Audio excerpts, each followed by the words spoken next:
end of this video, you'll have everything that you need in order to do some visual effects advertising using Blender and After Effects. We're going to be working on this shot today, everything from the camera tracking to the CGI creation all the way to the compositing. So I'll provide all of the download links down below so you can follow along, as well as a couple of course links I actually provide that will be a more slow-paced learning environment in case you are new to Blender or After Effects. Anyways, before we get started, I just wanted to talk about this video's sponsor, Motion Array. Now, I've been using Motion Array for a little while now, and it's been an amazing resource for my workflow as a content creator and visual effects artist. They offer a ton of great assets, everything from video templates, stock footage, music, sound effects, you name it. Recently, I've actually been using a ton of their video plugins for my creative work to really step up my production quality. They provide over 50 plugins to choose from, all the way from green screen keying to adding in lens flares. If you know anything about content creation, you know how tedious the process can be to get the right effects and look that you're going for. The plugins make it super easy to drop in effects so you can deliver amazing content fast. Whether you use Premiere Pro, After Effects, Final Cut, or even DaVinci Resolve, the plugins integrate effortlessly within the program. Motion Array is membership based, so you can gain access to everything without any additional fees. It's super flexible, whether you just need it for a month or a year, they have a plan for you. They even offer a plan for small teams in case you do need to integrate Motion Array within a VFX or editing pipeline. If you're ready to speed up your workflow with Motion Array, I'll have an affiliate link down in the description and pinned comment down below to get started. This not only helps me here out on the channel, but there is also a $50 discount if you sign up with the annual plan. So thank you so much again for Motion Array for sponsoring this video. But anyways, let's go ahead and jump into the visual effects. Okay, so getting started inside of Blender, the first thing that we need to do is actually convert our video file into an image sequence just so we can actually use it for camera tracking. So let's come up here to plus, then we're going to go to video editing. Then we can just go ahead and add in our movie. Okay, so here is my movie right here. We can click that and add in that movie strip. It'll take a little bit to load, but now you can see we have our movie in here. And this is the reason we want to go ahead and convert it. Blender is a little bit weird with video files, so I want to go ahead and convert it to an image sequence just so the program recognizes it a little bit better. So first of all, we do need to go ahead and flip the resolution. So I'm just going to copy and paste these numbers again and flip it upside down. You can see it's basically doing it like that now. Also, this footage was actually shot in 4K, so we do need to multiply these numbers. If you just go ahead and multiply each of these numbers by 2, it'll go ahead and give us the correct resolution. Now in the video editing workspace, it's already set up our frame rate, so that is good. But now we do need to go ahead and scale this footage. So right here, you can see the scale X and Y, we have it set to a number like this. We just need to go ahead and set both of those to be 1, and now it is full frame.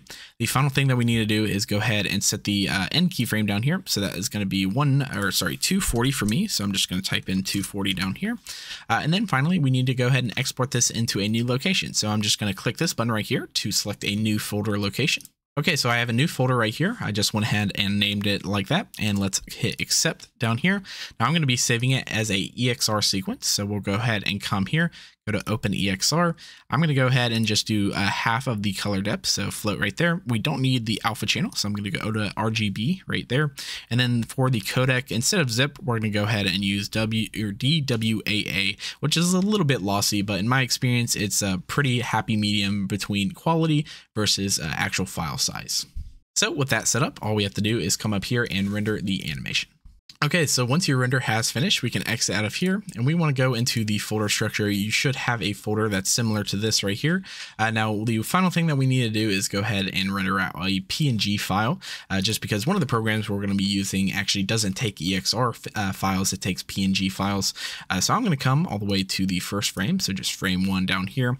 Let's just go ahead and render an image, so F12 if you just want to hit that.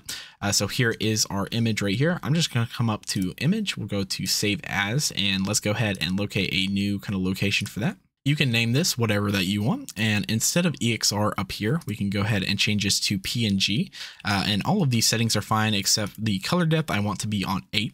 And then let's go ahead and save that image, and we are actually done with this project inside of Blender. Let's come and exit out of up here, and then next let's just open up a new Blender project, so file, new, general, and don't save down here. Next, we need to go ahead and estimate the focal length of our camera that we're using. Now, since I actually got this footage from online, I don't actually know the focal length that the author actually used. So what we're going to be doing is we're going to be using a program called FSpy to actually estimate that focal length. So I'm going to open up that FSpy program. Again, download link is down below if you want to go ahead and see that. But what I can do now is this is where that still comes in. We want to go ahead and drag and drop this PNG file into the program. You can see it's popped up like this. I'm going to go ahead and turn dim image off just so we can see it a little bit better. And now what we basically want to do is we want to basically try to get a ground estimation for our scene.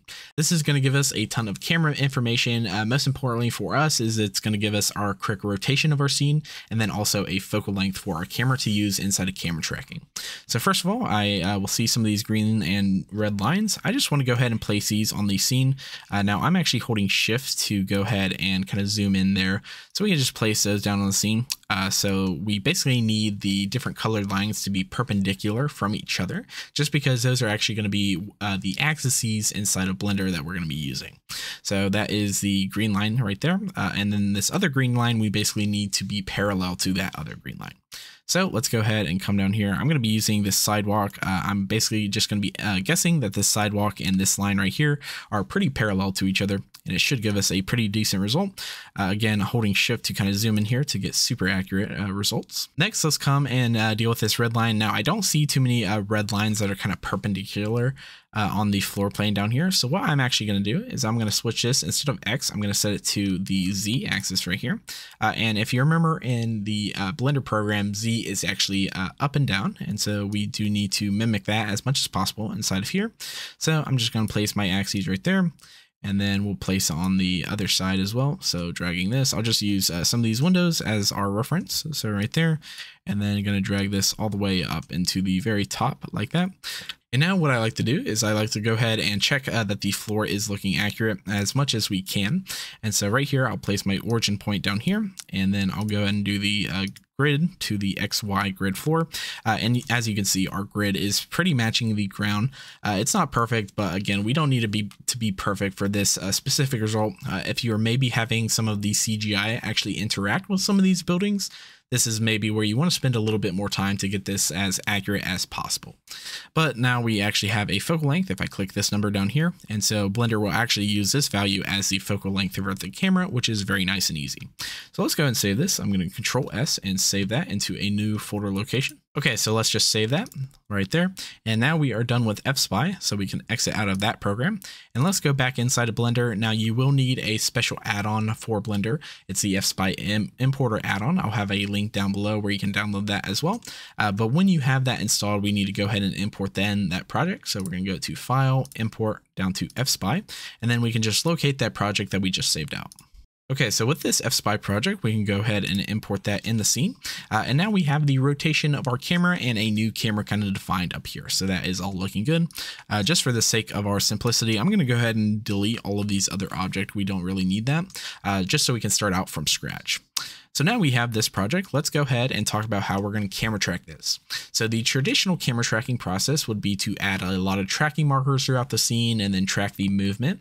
For this specific shot, just because it's such a still kind of photo, what I'm actually going to do is I'm actually going to use some geometry to track. And my favorite method to do that inside of Blender is actually using the Geometry Tracker add-on. And so once again, you can go ahead and download that down below. And then what we can do is I'm going to hit N to actually go ahead and go to that Geo Tracker add-on. So once you have it installed, you should have a panel like this. We can create a new Geo Tracker. We're going to need to go ahead and select some things. So first of all, we have this clip. Of course, that is going to be our EXR sequence. So we do need to go ahead and load that in. So here is my EXR sequence. I'm going to hit A to select all of the frames and load that in.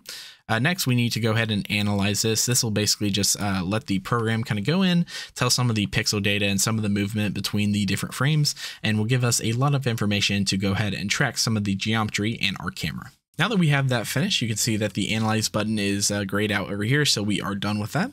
The final thing that we need to add is geometry. Now again, this is tracking actual geometry, and so this works hand in hand with the FSpy add-on to actually go ahead and give us some really accurate data in the scene. So what I'm going to do is I'm going to Shift A and add a mesh. We're going to add a plane. Now the nice thing is we went ahead and already defined our ground plane inside Blender, and so all we need to do is we need to go ahead and make this ground plane a little bit bigger so that it has more area to track. So basically what I want to do is let's go bring another window out here just for simplicity. I'm going to go to the top view and I'm going to hit tab to go into edit mode. I just want to select this edge, and I basically want to move this on our x-axis over here. And then I'm going to select this edge right here. I'm going to hit G, Y, just move that on our x-axis. Now, if I come to Z, you can see everything that is basically taking up this plane right now is going to be data for the add-on to actually use to go ahead and camera track. So that is going to give us a lot of accurate data to go ahead and use that. So I can come out of here now, and I just want to pick select this to be our object that we're going to be using. Now with everything set up, you can see that our camera data is reading correctly. This is the focal length that we had from FSpy, so that is all looking good. Next thing we need to do is we're going to go ahead and track the camera. Basically, this just means whatever object is actually going to be moving. We don't want our object to actually be moving, so our plane object here, we want the camera to be moving. And so that is what that means right there. Next, we can go ahead and start the pen mode, and so that'll go ahead and do inside of that. And you do want to make sure that you can actually see the outline of your object, just kind of a double checking thing right there, but I can actually see that right there, so we are all good. Next, let's go ahead and hit this button. That'll actually go ahead and start tracking forward, and we'll just kind of start adding some keyframes in for the camera. Okay, so once it's finished tracking, you can see that it has some new keyframes down here. We can go ahead and exit the pen mode and just double check that everything is lining up. What I like to do for this process is I'll just hit Shift A, I'll add a new mesh cube down here, and then I'll hit G, Z, and then hold Control and just snap that up, just so it's resting on our kind of ground plane over here. And I'll just kind of position that roughly where I want the CGI. And so that is, we'll say roughly around like this area right there. That is looking good. And then let's H to hide that plane and just go to the solid view. And let's just play the footage to make sure it's matching. Now, there's not a ton of kind of camera movement for this. So honestly, there shouldn't be a lot of movement in our camera. And that's exactly working right there. You can see it kind of moves along with our camera throughout the remainder of the footage. And so that is looking good. You kind of want to zoom really tight in here and just see throughout the entirety of the footage is our actual CG cube moving along with it. Okay, so that is pretty much everything about camera tracking. The final thing that we need to go ahead and set up in our scene is the correct scale of our scene. You can see right now we have this cube right here. I'll go ahead and just delete this window. So right click and join the areas. You can see this cube, if I go up to the item, is about 2 meters tall. And so 2 meters is about a very tall kind of human in real life. As you can see, if this human was in the scene right now, they would be massive. They would probably be about 10 feet in the scene. So we need to go ahead and decrease the scale of our entire scene. So what I like to do inside of this is I'll go ahead and Shift A. We'll add a no empty object. We'll just do a plain axis right there. I'll go ahead and hit A to select everything. And we do want our empty object to be the last thing selected. So this yellow highlighted bit up here, that is looking good. Then let's go ahead and Control P. I'll set the parent to object. And now wherever we move this empty, everything else also moves along with it, and our camera tracking data will remain intact. The reason that is good is because now we can scale up the scene and actually affect the scene within inside of Blender.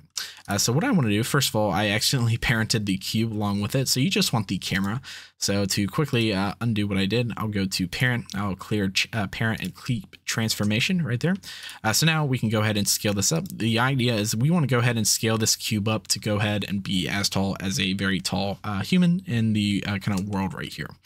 Now, it doesn't have to be exactly perfect, but again, we're trying to get it as close as possible. So I think a tall person would be around that size inside of my Blender scene. If I kind of move it back here, we can actually use some of the real people in the shot as kind of reference. So I do need to go maybe a little bit further down, so something like this. So yeah, so that guy is probably a little bit, we'll say like 6 foot for our demonstration purposes. But yeah, now you can see our scale is set up correctly. Again, this we haven't scaled this actual cube. It's still the 2 meters, but we went ahead and scaled the entire scene. Okay, so now that we have the camera tracking and the scale set up correctly, what we can do is we can go ahead and start talking about the CGI. So let's go ahead and delete the cube, and we can just leave this plane for now. I want to go ahead and make a new collection up here. We'll just name this the can collection. And the asset library that I'm going to be using today to actually import in my assets is going to be a add-on called Blender Kit. It is an amazing add-on. I highly recommend you guys take a look at it. But if you just want to go ahead and install the add-on, and then if you come to the very side panel here, if you don't see that, by the way, it's just hitting N. You just want to come to the Blender Kit add-on section over here. We're just going to type in Monster Energy, like that. And then if you let it load, we're just going to use this first kind of can asset here. So I'm going to drag and drop that into the scene. And now we have that, and we have it in its own collection. I could just exit out of here now. Let's just scale this up a little bit so we can actually see. And then I'm going to go ahead and go to the render view. You will see, first of all, we don't have any of our render settings actually loaded in. So let's go ahead and deal with that now. Now, first of all, I do want to be working in cycles. I'm going to be working on my GPU. And then I do want to denoise the viewport. And instead of automatic, I just like to set it to optics just because it's a little bit faster with my GPU I have set up. Next, for the render, I'm going to do a 512 sample count, and then denoise, I'm going to turn it to use my GPU as well. And so that's pretty much all I use for my sampling section.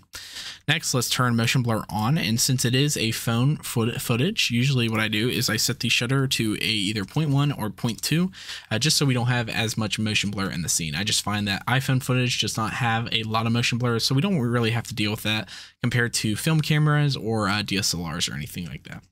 Now I will notice we have this little kind of thing for our can model right there. I don't know what that is, so I'm just going to go and delete that. Also, we'll come over here and film. We'll go to transparent to make sure that we can actually see some alpha in our actual scene so we can see the background. Yeah, so that's pretty much all we have for our scene set up now. What I like to do after this is go ahead and mess around with some lighting in our scene. Now, lighting is going to be super simple for this scene. All I'm going to do is what's called an HDRI. Basically, it's an image that already has some lighting and reflection data baked into it, so we can go ahead and import that in. All I did is I went on the side of Polyhaven and then found a HDRI that basically matches our entire scene. So you can see we basically have a city right here. Now, the only caveat that we'll have to watch out for is we can see that this is actually yellow lighting in our scene. However, our actual footage is a little bit of an orange lighting setup. So we're going to have to try to match that as much as we can. So what I'm going to do is we'll come over here and we'll go to our world settings. I'm going to set the color to be an environment texture. And then let's go ahead and open up that HDRI that I downloaded. Okay, so here is our HDR image. So I'm going to select that and open up the image. Now you can see we actually have some lighting in our scene. And what I'm going to do is I'm actually going to rotate this light a little bit. So I'm going to go to the shader editor. We can come up to world settings and let's go ahead and enable an add-on that comes free with Blender. I can come up to edit preferences, add-ons, and I want to type in node. And you want to make sure you have this Node Wrangler add-on checked. This comes default with Blender, so you don't have to download anything. But it is going to help us a lot when we're working with nodes. And what we're going to use right now is if we have this node selected, I can hold Control and then hit T to add a texture coordinate and mapping node. What we're looking for is the Z rotation. And so what I can actually do is I'll turn the transparency back off. What I want to do is I want to align this kind of side of our wall with the wall of our actual environment back there. So let's mess around with the Z rotation. So something like that matches, I think, pretty well. And so, yeah, so you can basically see this is the result that we're getting. We're having a lot of light kind of leakage and everything and reflections in the back. So it all looks pretty good there. The final thing that I want to do for lighting is we do need to go ahead and set up our ground kind of texture right here. So I'm just going to start from scratch. We'll go ahead and put this in a new collection. I'll just name this camera tracking since this was the actual object we use for camera tracking. I always just kind of like to have this in case I ever do need to reference it back. So we'll put that right there and just turn that off for now. So now I want to create a new plane. So mesh plane like that. Let's just hit S to scale that up. Now, very important, the plane color is actually reflecting onto the actual can. So we do need to go ahead and project the actual footage texture onto that object. So let's go ahead and do that. So let's come, instead of world, we'll go back to object. I want to add a new material. We'll just name that footage for now. And I want to actually project this texture onto the actual plane. So let's go ahead and Shift A, add a new image texture. We'll place that right here and plug that into the base color. Of course, we do have to open up our EXR sequence just so we can actually have the footage in there. So here is that. I'm going to hit A to select all those. And now we actually have all of our kind of information in there. Now, whenever you do a image sequence, you always want to put a auto refresh just so it updates to the current frame that you're on. And then now we can go ahead and Control T. I'm going to add another texture coordinate mapping node. Instead of UV, we can actually view this from the window. And what that is basically doing is it's basically projecting the texture wherever we're looking from.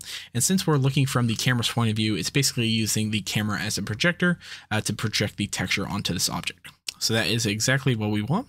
Let's come over here. Instead of repeat, I like to set it to mirror just so we have some better fall off there. Also, we're having a lot of reflection data. So I'm going to go ahead and turn roughness all the way down and then specular all the way down as well. And so that basically just eliminates all of the kind of reflections of our scene and just gets out a lot of that data as well. This is also a good time where we try to match this as much as possible. I might come over here to outline selected off. And this is where we can maybe add in a RGB curve node right there. So I'll place that there. It's a little bit too dark, so we'll just brighten up the gamma ever so slightly, just a little bit, something like that. That looks pretty good. I also might just try to saturate it ever so slightly. So I'll add a hue saturation node right there, and we'll bump the saturation up ever so slightly. So yeah, so again, both these two nodes are kind of just trying to match that color as well as we can. Okay, so now we have our ground kind of plane set up. Let's go ahead and make a new collection for that as well. I'm just going to name this shadow. So we'll place that plane into the shadow collection. Now real quickly, we can actually see the plane in the rendered settings. I actually don't want that. I just want this plane to catch all of the shadows of the scene. So what I can do is I'll come over here, go to the object properties, down to visibility, and we have this mask shadow catcher. We can turn that on, and now we're only seeing the shadows generated by the HUI. And so that is exactly what we want. Again, we needed to actually project the correct color onto it because we can see some of the reflections, and more importantly, some of the bounce lighting actually bouncing onto this. So the other thing that I want to correct real quick is I think we can get a little bit of a better material for this little metallic section down here. If we actually come over here, we can see the materials that are associated with it. I think this material 03 is what we're looking for. And so we'll just turn the metallic a little bit down, and then I want to turn the roughness down and maybe make this white a little bit of a darker gray. So something like that, I think that matches into the scene a little bit better. The nice thing is we can actually see some of the reflections now. If I kind of bring this over here, we can see that it kind of brings some reflections in the scene, so that's pretty nice. So yeah, so that is pretty much it. Let's go ahead and S to scale this up just ever so slightly. Again, however you want it in your scene. I might rotate it a little bit towards camera, so it's like that.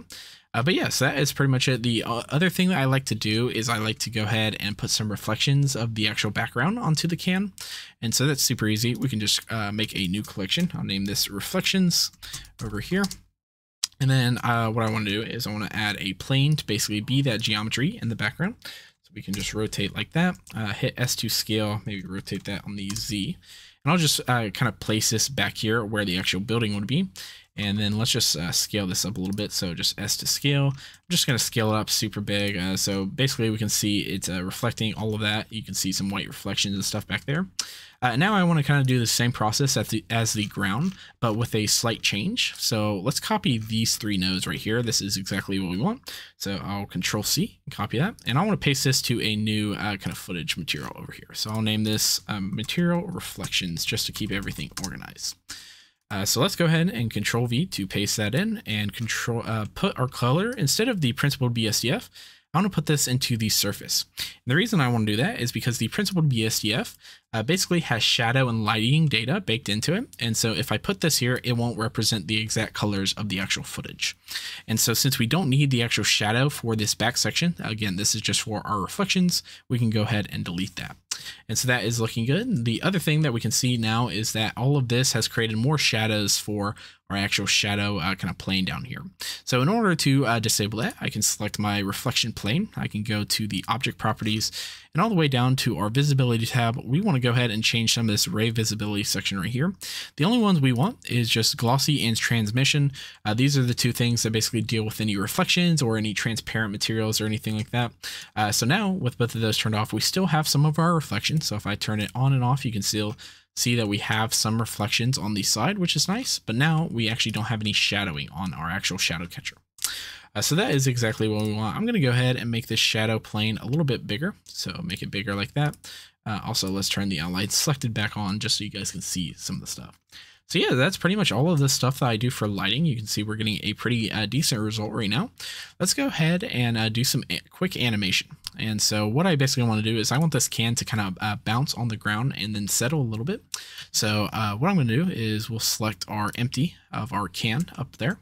We're going to go ahead and hit K and then L for adding a location keyframe. You can see we now have some location keyframes over here. And then we'll go to like frame 60, let's say, and I want the can to kind of fall down. And so on a frame before then, so 60 for me, I'm just going to G and then Z and then move that upwards somewhere like that. And then KL to add another location keyframe. So now all we have is we basically have our can kind of falling down and then settling on the ground. Now I actually want the can to kind of bounce a little bit. And so what I'm going to do is I'm going to go ahead and do some fancy stuff instead of having to deal with actual bouncing physics and everything. There's a cool thing inside Blender. I can demonstrate this if I go into the graph editor and then select A. And then if I hit period, I can actually see everything. So this is basically what's happening right now. This is the interpolation that Blender is defaultly doing inside of the processes of animation. So if I'll put this on frame like 100 or something, just so we can see this a little bit easier. But yeah, so this is what it's doing by default. What I want to do is I want to right click down here and set the interpolation mode to bounce. And what that'll do is it'll go ahead and do exactly what we want. We'll have the can actually bouncing on the floor. And so this is where you can play around with it a little bit. If you want the can to, have more of an animation feel to it, you can play around with the timing. All you need to do is just drag either the first or second keyframe down here, and that'll influence the kind of look and feel of the actual can bouncing. This is totally up to you. Just play around with it and, get what feels right into your scene. But once you have that, that's pretty much all we have to do for the animation. So yes, that is it. Let's go ahead and start doing some render passes so that we can actually render this out into the compositing stage. So if we come up here to compositing, I'll go ahead and use nodes. What I want is I want to go ahead and render out two separate passes. I want one pass where it's just the can, and then I want another pass where it's basically just the shadow on the ground.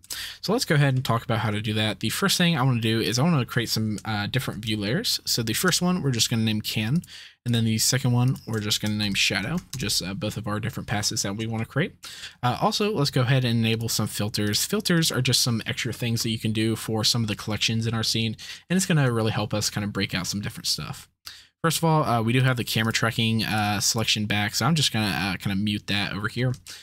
So for our shadow, what we need is we need to turn the reflection collection off, just so, again, that's not really affecting our scene. We don't really need that for this specific thing inside of Blender, this pass. Next, let's turn the can collection to be indirect only on both of these kind of collections up here. And now you can see that's doing exactly what we want it to. Basically, whatever is in this selection up here is being indirectly affected by the scene, and so that's everything from shadows, bounce lighting, reflections, anything like that. And so now you can see we're just having the shadow of our actual can down here. Now let's go into the can view layer. So we'll do that, and we just need the opposite. We'll do the reflection to be indirect only and the shadow to be indirect only. So now you can see we still have some of the kind of bounce shadows and stuff down here. And we also have our kind of reflections in the background over here, but we're not actually seeing them in the actual render. Okay, so that is pretty much everything set up. Let's come back out to solid view and let's render this stuff out. So I'm going to go to the can. Let's duplicate this, add a new shadow view layer down here. And then to render this out, I'm going to be using a file output node to actually render this out. What we can do is come up to node properties, and I'm going to add a new input. We can just name these whatever we want. So I'm going to go can underscore, and then we'll do shadow underscore like that. We are going to be rendering as PNG. RGBA is good. 8 color depth and 15% compression is totally fine for me. Let's plug the can into the can collection, and then the shadow into the shadow render right there. So yeah, so let's go ahead and make a new base path for these to render out into. Okay, so once you have a new folder, let's hit accept inside of there. And let's do a quick little test render. I'm going to come back out of here and we'll go to like 140 maybe and just render a image real quick just to kind of double check that everything is set up correctly.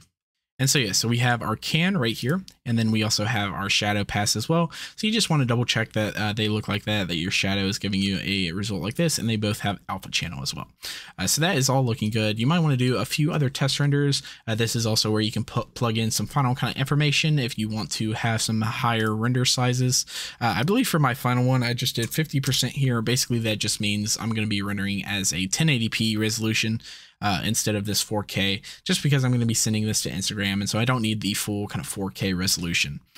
So all of that is looking good. Again, you don't really have to worry about the file output settings down here, just because that is tied to this composite node, and you also don't want to delete this composite node. The file output node will actually not work without it. It's kind of just a little bit of a glitch inside Blender, so just keep that in mind. Just keep this kind of up and out here, out of the way. It'll just save in the default temp folder, and so we can always purge that later.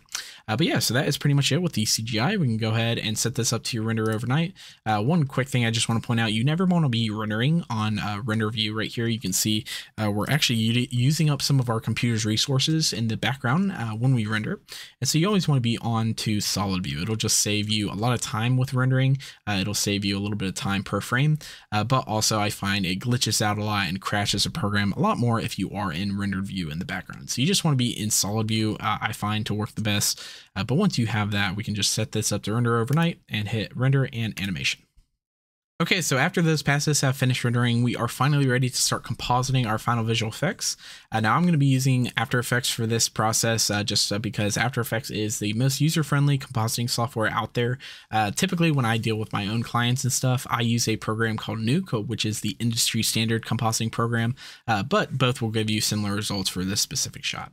So let's go ahead and import in everything. I'm going to import multiple files right there. And first of all, we have our footage. You just want to select the first frame there and make sure EXR sequence is selected. We can import that in. And then next, we just need to import in the separate passes. And so right now we have two passes. We have our can pass. So I'm going to select that one first. And then we also have our shadow pass. So I'll scroll all the way down and just select the first frame of whatever kind of one. I actually started my frame sequence on 72 just to save a little bit of time in my kind of render workflow. So that's why it's starting on 72 for me rather than 1. But if you did start on 1, that's totally fine as well. So just select the first frame, PNG sequence is selected, and import that in. We can hit done down here. Now you can see by default, every image sequence inside of After Effects is actually loaded in as a 30 FPS file. For this specific shot, I believe we actually render this as a 24 FPS file. So let's go ahead and change that. All you can do is just right click. We're going to interpret the footage to main. We're going to set that to 24 frames per second there. And then we can do the same thing for every single one. So interpret footage main 24, and then finally interpret footage main 24. So that now everything reads as 24 FPS. Let's go ahead and load in a new composition. So I'm going to drag and drop this down here. And so now we have this. Now, if you remember, I rendered this out as 1080p. This footage right here is actually still in that 4K. And so what I'm going to do is I'm going to right click composition settings. I'm going to come down here and set this to be 1080. And then I'll go ahead and auto update this number as well. So now we can hit OK. We do need to scale this. You can see it's not scaled correctly up here. So if I select this layer, I can hit S to scale and then go and put this to be 50% just so it gets to the original kind of values up here. Next thing we need to do is let's go ahead and start compositing. So I want to drag in my shadow layer right there and then my can layer right there. And because I did render this starting at 72, I can just drag and drop these so that they all end at roughly the same spot. So right there. So now everything is camera tracked correctly. Everything is looking good. Let's go ahead and try to get this a little bit more realistic looking. So first of all, I noticed our shadows could use a little work. What I'm going to do is I'm going to go ahead and Control C, Control V. I just want to duplicate this layer. And instead of actually seeing the shadow layer, what I'm going to do is I'm going to use for this layer, layer 3, this is going to be our shadow layer. I'm going to use this as a track matte. And so I'm going to set shadow to be our track matte. All a track matte does, by the way, is basically just use the alpha of whatever layer we selected. So we selected our shadow layer and we're going to use that alpha as a mask. And the reason we do this is just because shadows in the real world actually use the same color data based on what it's actually being shown on. And so this will give us more accurate shadows than what we had before, basically. So now with this, I can come up here to Effect. We'll go down to Color Correction, go down to Levels. And I'm just going to keep it super simple. I'm just going to go ahead and turn this little gamma slider a little bit down. So something like that. That matches, in my opinion, a lot better than what we had it. By the way, I'm kind of viewing this and kind of making these judgments based on some of these shadows in the background. You can see that we have some shadows of the actual building over here. You see some shadows of this little pole section over here. You can see right there. So that's basically what I'm trying to match it to. You can play around with that number and get a kind of result that you like, but somewhere around here is looking pretty good for me. So that is looking good. Let's go ahead and deal with the color correction of our actual can. I think we can match this a little bit better. And so what I'm going to do is we're going to add another levels effect. So color correction down to levels. And then first of all, I want to go ahead and match my gamma. So I'll go ahead and decrease that a little bit. And then I want to go through every single kind of channel of our actual footage and match that as well. So what I can do is I'll go up to the red channel. We'll go to the red channel down here as well. So now I'm actually viewing the red channel in my actual viewer. And then I want to mess around with this little gamma slider just to kind of match that as well as we can. So I'm going to make that a little bit darker, just trying to kind of eyeball that and what feels natural in the scene. Then next we can go to green. I'll come to green down here as well. And this one matches pretty well. I might try to darken it ever so slightly. Something like that is looking good. And then finally our blue. We'll go to the blue channel down here as well. And this one we just need to darken a little bit as well. So that looks much better. We'll come back to RGB, and this is where we can make kind of some final adjustments. I think the blue is a little bit too much if I'm kind of looking at this section down here. If you remember in Blender, it was a little bit gray. And so now it's reading a little bit too blue. So I'll just kind of get out some of the blue. So something like that. Now we have to decrease the green as well, because I'm noticing a lot more green values, and something like that is looking better. Now it actually looks like it's more gray than what it was reading before. So yeah, so that's my basic kind of color process for this shot. You can see before is what we had it, and then here is after. I just think it sets in the scene a lot more. I kind of gets a lot more of those lumens values down. The kind of final thing that we can do, this won't really show up on Instagram or anything like that, but it is very important to kind of add, is the grain, the actual film grain of the footage. And so what I'm going to do, I'm just going to keep it super simple. We're going to add an effect. We're going to go down to noise and grain, which is down here, and we're going to go to match grain. Now I do want the source layer to be my very fourth layer, so the original footage. And then I can go and set this to final output, just to see everything in what it's doing. And as you can see, if I can turn it on and off, you might see a little bit of grain in the actual thing. Now I usually find it's a little bit too much for my liking. Again, we want to be very, very subtle in this stuff. So I'm going to go down to tweaking, and I'll just set the intensity to be around like a 0.5 or 0.6 is what I usually keep it as. So yeah, so that's pretty much everything I did for this shot. Again, just trying to get it a little bit more accurate than what we had it inside of Blender. And so all of this stuff kind of compounds onto each other and, you know, makes it a lot more realistic in my opinion. So let's render this out. I'm going to go to File. I'm going to go to Export, go to Render Queue. And usually when I'm rendering out, you can render it as a H.264. What I highly recommend, if you're going to H.264, come to the format settings over here. And you want to make sure that you play around with some of these settings. I know H.264 crushes a lot of the data. And so always just trying to get the most amount of data. If you really want H.264, I highly recommend that you guys come to QuickTime. And then in the format options, you set it to H.264 right here, just so it's a QuickTime video, so MOV file, and then H.264 codec. I'm going to set it to Apple ProRes 4444. That's kind of my standard format that I like to kind of export stuff as. And so I'll hit OK over here. And then that's pretty much it. We'll hit OK and then set a new folder location. So we'll save that over here. I'll just version this up real quick. You can name it whatever that you want. Let's save that and then click over here to render the final animation. Okay, so here is the final result that we got from this video. You can see that we were able to match the colors pretty well and get a pretty fun animation to it. Of course, you guys can play around with it, get a result that you like, but this is the basic workflow that I go through with my visual effects advertising shots from start to finish. It's always important in my mind to match the levels just to make the actual CGI match into the environment as much as possible. But I believe the thing that a lot of people actually skip out on is getting the reflection data into the scene as well. And so this video is mostly meant for that, getting a highly reflective object and how do we actually make it look realistic with reflections and all that. So anyways, hopefully you guys were able to get a similar result or learn a thing or two on the way. I just want to thank Motion Array again for sponsoring this video. I'll have a link in the description and pinned comment, so definitely make sure to go check them out. Anyways, thank you so much for watching, and I will catch you in the next video.